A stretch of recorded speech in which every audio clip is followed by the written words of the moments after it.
Tiba-tiba kita menemukan bongkahan batu. Ternyata bongkahan batu meteor. Jarang-jarang berkilau dengan sinarnya yang luar biasa. Kira-kira berapa kita beri nilai harga batu meteor? Wah, mungkin bahkan nggak kehitung. Iya, meteor ini dari luar angkasa ini. Bagaimana dengan Al-Quran yang turunnya dari arsy Allah Subhanahu wa Ta'ala?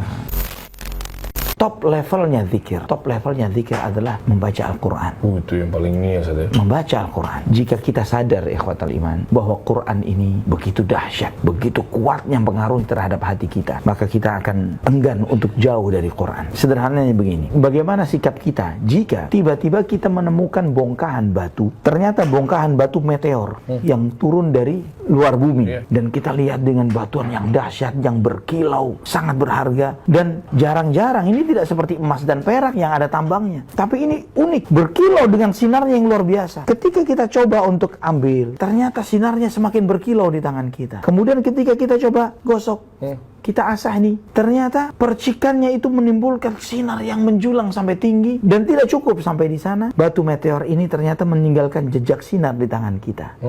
Kira-kira berapa kita beri nilai harga batu meteor? Wah, ini mah. Iya, mungkin bahkan nggak kehitung. Iya, kita akan menilai per gramnya itu sedemikian rupa mahalnya. Emas berapa harganya 1 gram? 1 juta. Saya harganya jual 10 juta deh. Meteor ini dari luar angkasa ini. Ya, apa kriptonit? Iya, gitu ya. Batu kripton ini. Ini mahal banget ini. Nah, kalah batu bacan tuh, Ustaz ya. Enggak ada nilainya bacannya. Bacan Doko. Nah, bagaimana dengan Al-Quran yang turunnya dari arsy Allah Subhanahu wa Ta'ala? Ini analogi batu itu luar biasa. Dari Allah Subhanahu wa Ta'ala, kalamullah Jalla wa Ala, yang Allah sebutkan Al-Quran itu sebagai nur, cahaya, yang Allah sebutkan itu sebagai ruh, yang dijadikan Al-Quran ini bagi siapa yang dekat dengannya, Allah akan muliakan hamba ini. Al-Quran yang setiap kita sangat dekat dengan kitab ini, tapi ibaratnya seperti orang yang punya batu berharga, namun dia tidak menyadari batu berharga itu.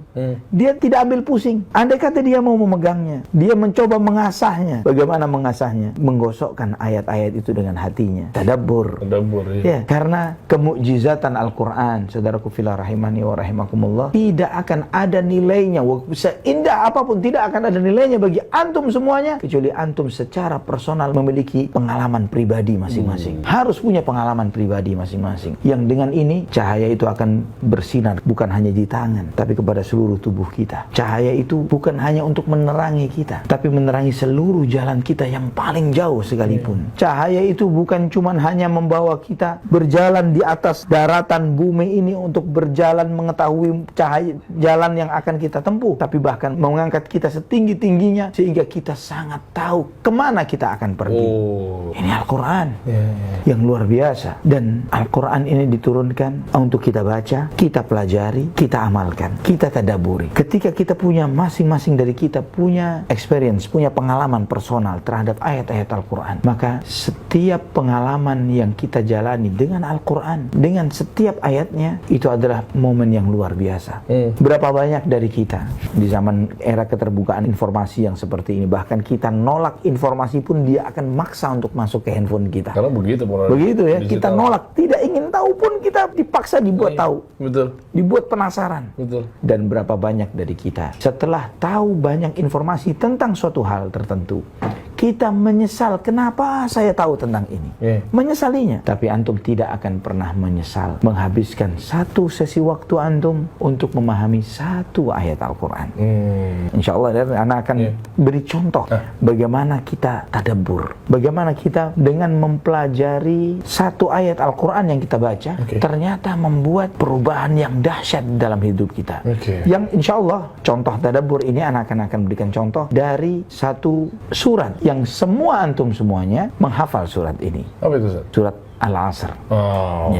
Surat Al-Asr. Tidak, insya Allah setiap muslim, setiap mukmin hafal dengan ini. Dengan surat Wal Asri, innal insana lafi khusr illa alladhina amanu wa amilu salihat wa tawasaw bil haqq wa tawasaw bis sabr. Dan perlu kita pahami bahwa sebelum kita masuk ke dalam tadabbur, kita perlu memiliki metode dan sarana bagaimana kita mentadabburi Al-Quran. Itu penting tuh, Ustaz. Iya, karena takutnya kan kita mungkin mentafsir sendiri. Benar. Iya kan, atau mungkin guru-gurunya yang di apa ya, kita menimba ilmu sama guru tersebut, taunya malah Iya, salah jalan gitu salah ya. jalan, ya gitu-gitu mengenai tadabbur ini kan. Nah,